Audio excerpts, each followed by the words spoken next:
To most people, ISIS is a mystery. Our guest today is going to talk about the mystery that is ISIS.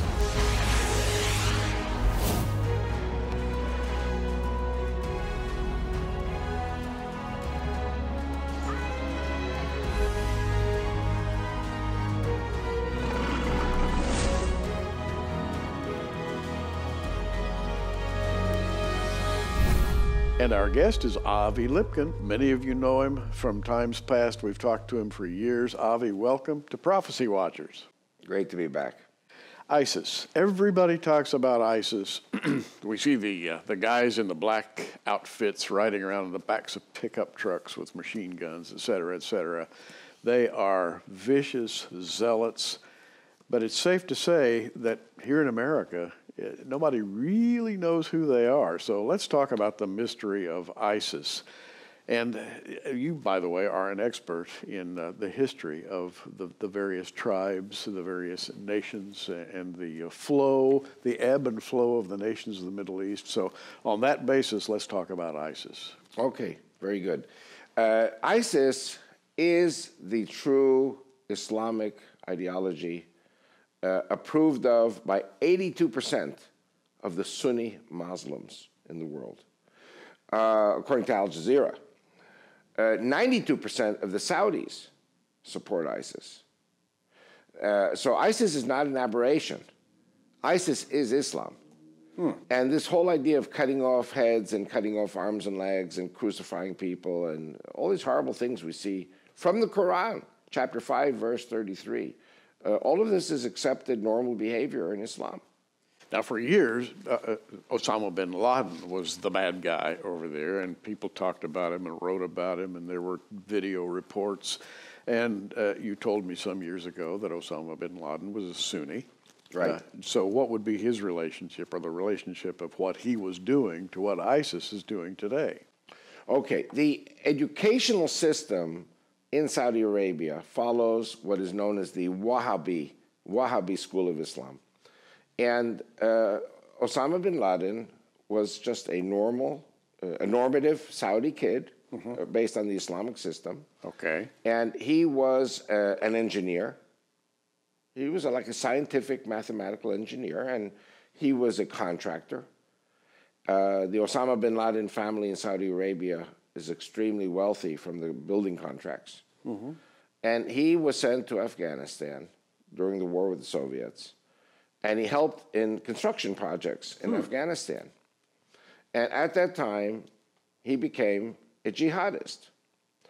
The Saudi government are okay with his family. They were okay with him too. But at some stage, the Saudis said, you know what? It's better if you stay in Afghanistan and wage jihad or holy war against the Russians. The Russians had invaded Afghanistan in 1979. They left in 1989. Many people call the Soviet war in Afghanistan the Russian version of Vietnam. And the Russians lost. And it was actually the American government and the Western nations that supported the jihadists against the Soviets. There was a Cold War, and frankly, the Soviets lost. Communism collapsed in many ways thanks to the victory of Islam over the Soviet army in Afghanistan. And Osama bin Laden was part of that Islamic and Western victory over communism and Russia. And so Osama bin Laden, in effect, had a success, but then, of course, there's the story of his demise, and everyone was very, very happy, and there was a lot of cheering and hoopla when he was taken out. And then the next thing we heard, there was like a change of scene. Right. And suddenly, it's not Osama bin Laden anymore, it's ISIS. Right. What's happening? Well, what has happened is, and with your permission, I'll give a little bit of overall history of the Shiites and the Sunnis.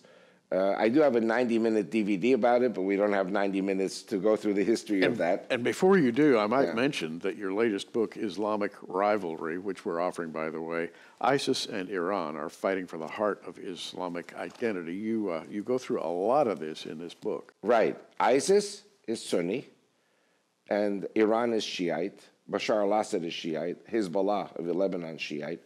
And so you have a constellation of different armies and different forces fighting another constellation of different armies and different forces. Mm-hmm. So the US, Europe, the Vatican support the Sunnis. Russia, China, North Korea support Iran. The Shiites in Iraq, Bashar al-Assad in Syria, Hezbollah, and the Houthis in Yemen. And we did a show on the Houthis. We did. Yeah. Not Hooters. In fact, you scooped everybody, but you were talking about the Houthis before they were in the news. And then about a month later, that's all you could hear about in the news was the Houthis. Right. And I thought to myself, well, we had it first when Avi Lipkin talked about them. Right. And you brought some clarity to what they're doing. This is the thing, I think, in America that we need the most is clarity, because there's a lot of demagoguing going on about what we should be doing in the Middle East and who's our real enemy and so forth and so on. And that's why I want to talk about the mystery of ISIS in such a way that when we're through today, I hope it's no longer a mystery. Right. So what I want to do is, instead of talking 90 minutes about what are the Shiites and what are the Sunnis, do it in about 2 minutes so we can go into the modern day realities. Mm-hmm. About 1,400 years ago, with the creation of Islam, Muhammad started his religion, Islam, in 622 AD, and 632 he dies. Who replaces him? The first caliph. The word caliph doesn't mean like a kingdom. Caliph means the replacement. The first replacement for the Prophet Muhammad was Abu Bakr. Abu Bakr was a very close lieutenant, very close confidant of Muhammad. And actually, he was the first caliph and died 2 years later because he was very infirm from all the wars and all the battle wounds. He was at Muhammad's side all the time. So he was the first caliph.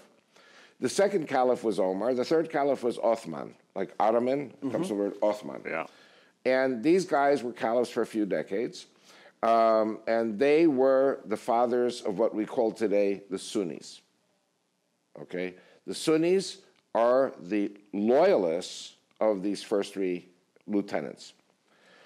The problem with the Shiites begins with the fourth caliph, Ali. Ali was a cousin of Muhammad, and he married Muhammad's daughter, which is a customary thing in the Middle East, and they started a dynasty. And so two names are very well known, Hussein and Hassan. These are the grandsons, some of the grandchildren of Muhammad. And a whole dynasty was built up around these guys. And a struggle for power began with the followers of the first three caliphs. And so you have all these countries falling to the Islamic sword. You have all this gold and all this silver and slaves and spices and territories and power. And it's kind of like mafia families fighting each other over the turf and over the control. That makes it clear. We talk about like crime families fighting for ascendancy. The difference between Shiites and Sunnis is only about who controls. It's really like mafia. So when the followers of the fourth caliph start to behead the followers of the first three caliphs respond by killing the followers of the fourth caliph. That's all you need to know about the Shiites and the Sunnis. Wow. And nothing has changed in 1,400 years. Okay? A battle for supremacy, politically, economically. Right. And Muhammad had a dream before his death. This is a story that every Muslim knows, that his camp, he had a dream before his death that his camp would be divided into two, and only one of the two camps is going to heaven. So the Shiites and the Sunnis claim this as their legitimacy against the other side. Okay.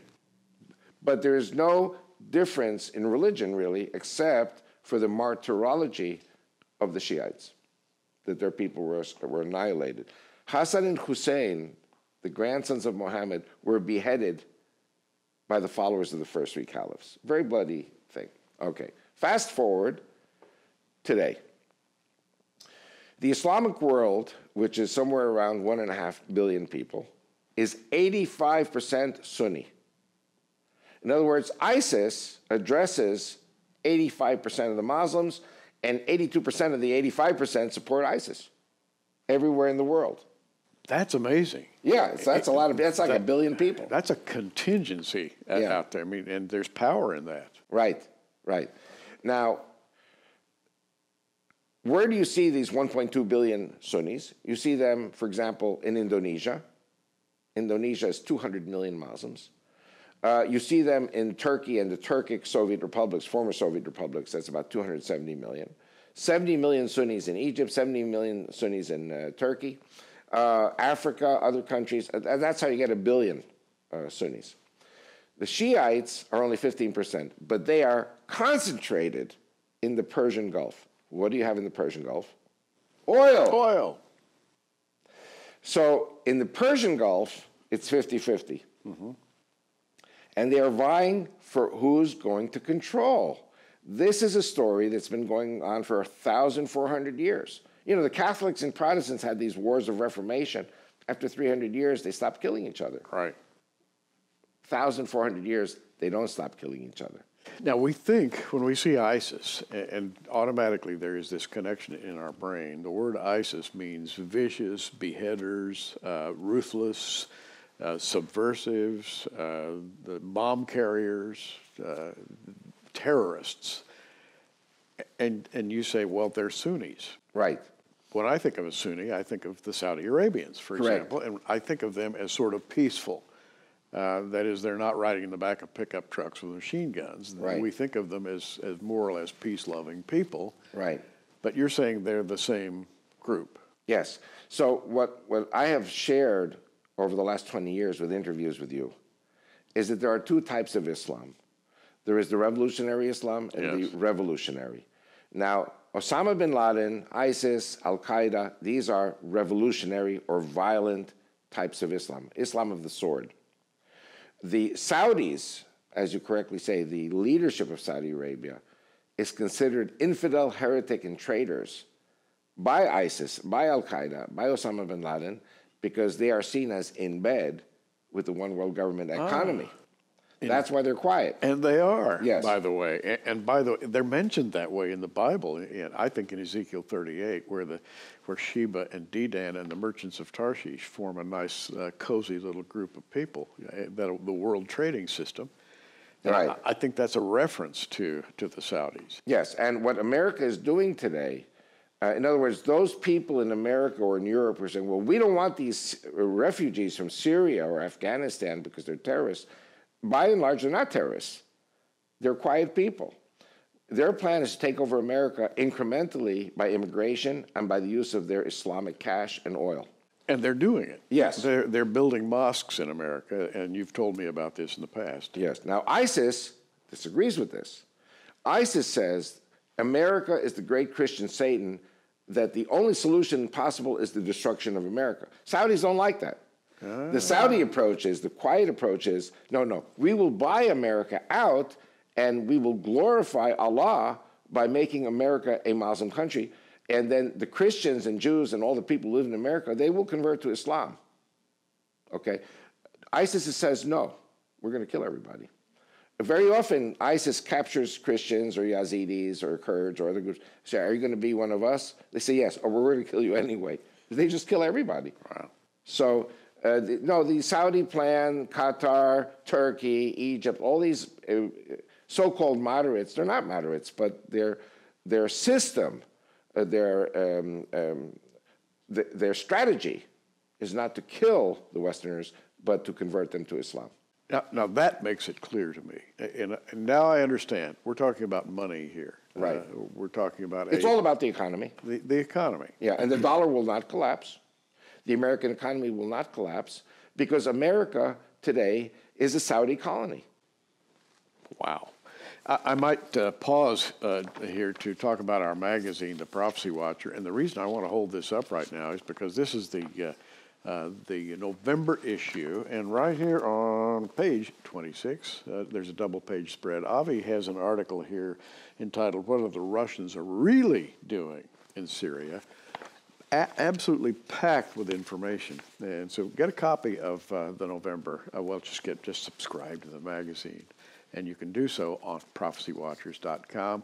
And Avi is a regular contributor to our magazine. And believe me, he fills in some gaps that we could not fill in any other way because he's an expert in Middle East politics and history, like nobody I've ever talked to.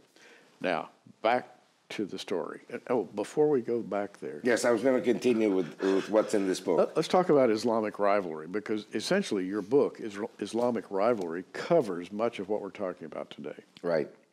Now, I'm going to say something which is not in the book, but then I'll go straight into the book. You know, when the white man settled the North American continent, and also when the Spanish and Portuguese settled South America, you had the Native Americans, what they call the Indians. Yeah. And they were divided up into different tribes. Sure. And a lot of these tribes were fighting each other. So when the white man came, some of the tribes aligned themselves with the white man in order to fight the vicious enemy, which is the other tribe down in the next county. Yeah. So certain Native Americans aligned themselves and mixed in with the whites, and then the others, were decimated. Now, what's happening today, and we have to look at the history of Russia, and I cover the history of Russia here in this book. The Russians, the Polish, the Ukrainians, Slavic nations, the Austrians, the Spanish, the French, the Portuguese, suffered from centuries of Islamic invasions. And it took, for example, 760 years until Islam was forbidden and pushed out of Spain. It took the Russians, the Polish, and the Ukrainians 1,000 years to defeat the Muslims in Eastern Europe. My grandparents built the walls of Warsaw. The king of Poland in the 1600s built the wall of Warsaw because the Tatars, they're Turkic peoples from the south of what is today the Crimea, from Russia. Mm-hmm.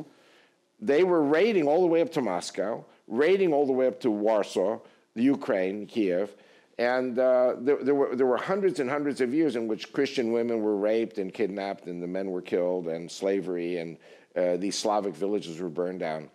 And what happened eventually was that Poland, Russia, and the Ukrainians, they fought each other. Also, they were fighting each other, but they were fighting the Muslims. These Muslims in the south of Russia were Turkic Sunni Muslims. And there were three primary Sunni nations that were suppressed by the Russians, by the Tsarist army. Uh-huh. That was the Tatars, the Circassians, and the Chechens. We hear today about a war between Russia and the Chechens. Yeah. Chechnya is part of Russia. And you had the Boston Marathon bombers, the Tsarnaev brothers. That's right. They're Muslim Chechens. Sunnis. And the Russian government warned the United States that these Muslim terrorists are going to do trouble in the United States. And the U.S. completely ignored it. And so Russia warned America about these Muslim terrorists from Chechnya.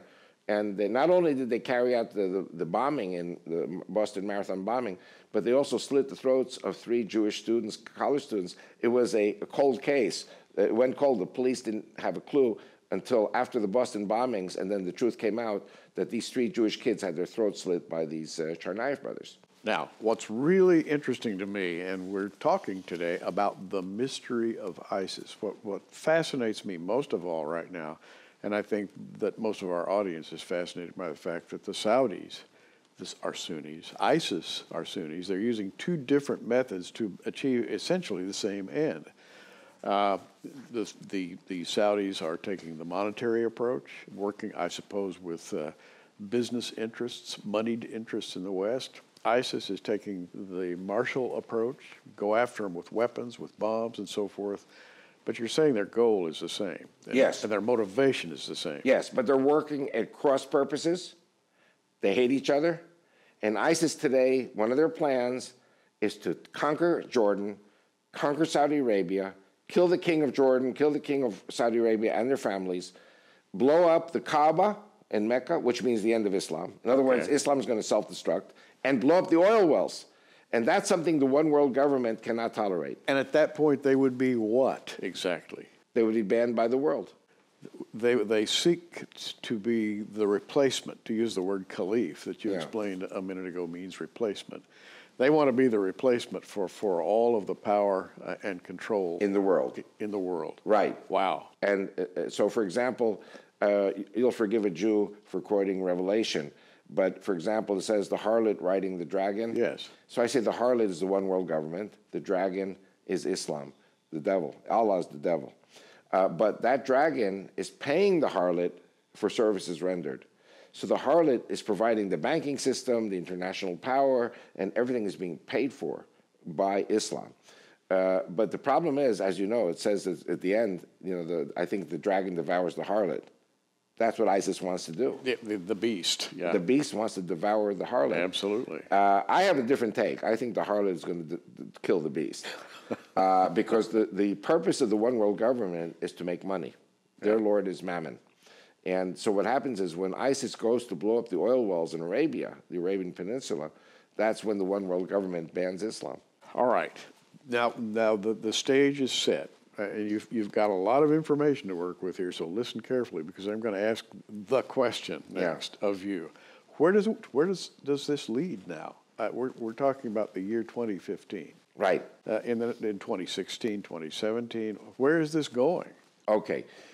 Firstly, after the bombing of the Russian airliner, explosion in Sinai, after the attack in Paris, or the attacks in Paris, ISIS has promised 24 simultaneous attacks on American soil in the near future. So I don't know when these things are going to happen.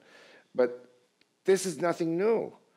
This is nothing we should be surprised about. 9/11 was a classic example of what ISIS can do, wants to do, and will do in the United States of America. Al Jazeera carried out a poll, conducted a poll, in which 82% of the Muslims support ISIS all over the world. So ISIS is doing what the Muslims in their heart of hearts, they really want to do. Not 82, but 92% of Saudi Arabia supports ISIS. ISIS is not an aberration. ISIS is the true prodigal son of Islam. And yet they've been called the junior varsity team. They've been dismissed as, well, a bunch of upstarts, and they don't really mean anything, and look the other way because they'll soon be gone. ISIS is dismissed by the West, or at least has been until very recently. Right. Well, I see it like this. Junior varsity is very adequate description of a group of terrorists. Upstarts, who in the end will be finished off by the one world government because it's all about money. And I have no doubt about it. What you're saying is that the Saudi Arabians, as Sunnis, are in league with the big-moneyed forces around the world. And these would be in Europe, some of them in America, some maybe in China. Saudi Arabia is working hand in glove with them, and yet they are philosophically aligned with ISIS. Very correct. It's only a question, it's the same strategy, but different tactics. Okay, the strategy is to make the world Muslim. The tactics are either violent or nonviolent, either martial, as you said, or economic. Very interesting indeed. You're listening to Avi Lipkin, the author of, I'm holding them right here, 7 books. And we have offered these books over the years. Islam Prophesied in Genesis, Is Fanatic Islam a Global Threat? In fact, you were writing these books before anybody was really taking notice. Right. And yet the books are still quite appropriate to what's happening today. Here's one called Islamic Threat Update, their Return to Mecca, Israel's Bible Block. And by the way, Avi has managed by dint of hard labor to establish a Bible Block party. Yes. In the Knesset, which I find just a wonderful thing. Yes, indeed. I believe that prophecy is going to bring Jews and Christians home. ISIS will be killing Jews and Christians in America, Canada, Brazil, Mexico, Argentina, Europe. We already see the Jews of France fleeing, going to Israel. Jews of England fleeing, going to Israel. Very soon, I believe this will happen in America. And because the Jews are intermarried with Christians, 80%, when the Jew flees from America because of ISIS murder and destruction, the Jew will take the Christian spouse with him or her back to Israel and the children of the intermarriage. And so the party that I'm creating, the Bible Block Party, will be the party of the Jews and Christians going home to Israel, and it will be the biggest party in the Knesset. To unravel the mystery of ISIS, this is your book, Islamic Rivalry, and we're offering it for $19.95 on prophecywatchers.com, the online bookstore. Or get the package, the 6 previous books written by Avi Lipkin, plus Islamic rivalry. That's 7 books for $79.95. That's about $129 value, and incredibly, incredibly educational when it comes to what's happening in the Middle East right now. And again, check prophecywatchers.com, check the online bookstore, and if you haven't done so, we would invite you also to subscribe to The Prophecy Watcher, our monthly magazine, featuring all kinds of articles about Bible prophecy, about news and views from all over the world, and particularly from the Middle East. And Avi has graciously consented to inform us about what's going on there, because he's there and he has an insight that most people don't have. Well, Avi, we've got a couple minutes. Let's tie the package up with a nice bow. What should Americans be doing, be thinking? What should we be conscious of, say, in the next 12 to 18 calendar months? I think that the greatest threat to the United States is not terrorism. I think the greatest threat to America is that America was, until now, a Christian country. If you want to be politically correct, you can say Judeo-Christian. America now is, the leadership in America is suppressing the 70% of the American population that claims to be Christian. Mm-hmm. Christianity has become politically incorrect. Christianity has become not cool. Islam is now the future power in the United States. And Obama said in his inaugural address in January 2009, and you can check it out, America today is a Christian Muslim country, Christian, Muslim, Jewish, Hindu. He didn't say Judeo-Christian. So there has been a shift in the last few years. And President Obama was right in what he said. It's a Christian Muslim country. And eventually what's going to happen is if TSA, Homeland Security, says that if you're a Christian, you're a terrorist, and if you believe in the Bible, you're mentally unstable, which is what it's in their handbook, in their guidebook, America has a problem. America has a very great spiritual problem. And so I think the great threat to America is not from Islamic terrorism. You have very good intelligence, very good FBI, CIA, NSA, and intelligence. The problem is the spirit and heart and soul of this country. America needs a Christian revival, and I'm a Jew saying it.